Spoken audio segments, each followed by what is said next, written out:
आज का दिन आधी आबादी के लिए एक तारीखी दिन है। सुप्रीम कोर्ट ने 25 साल की अविवाहिता की 24 हफ्ते के गर्भ को अबॉर्ट कराने की याचिका पर फैसला सुनाते हुए सभी महिलाओं को गर्भपात का अधिकार दिया है, फिर चाहे वो विवाहित हो या अविवाहित। दरअसल दिल्ली हाई कोर्ट ने 16 जुलाई को महिला की इस मांग को खारिज कर दिया था, जिसमें महिला ने हाई कोर्ट को बताया था कि वो सहमति से सेक्स के चलते प्रेग्नेंट हुई, लेकिन बच्चे को जन्म नहीं दे सकती क्योंकि वो एक अविवाहित महिला है और उसके साथी ने उससे शादी करने से इनकार कर दिया है। तब मामला सुप्रीम कोर्ट पहुंचा।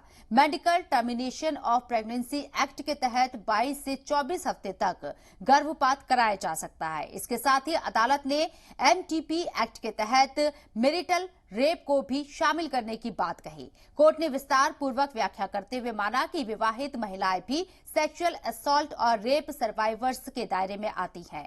गौरतलब है कि अमेरिका से बेहतर भारत में अबॉर्शन को लेकर कानून है, जिसके तहत 12 से 20 हफ्ते तक के गर्भ को एक डॉक्टर की सलाह पर गर्भपात कराया जा सकता है।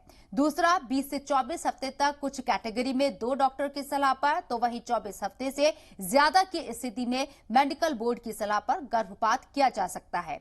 इसके तहत ही गर्भवती महिला की जिंदगी बचाने के लिए तत्काल ऐसा करना जरूरी हो तो एक डॉक्टर की सलाह पर भी अबॉर्शन किया जा सकता है।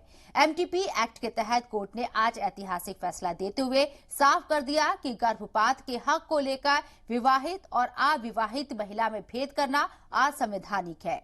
संयुक्त राष्ट्र जनसंख्या कोष की विश्व जनसंख्या रिपोर्ट 2022 के मुताबिक भारत में हर रोज अबॉर्शन की वजह से करीब 8 महिलाओं की मौत हो जाती है। वहीं 67% गर्भपात में जान का जोखिम बना रहता है।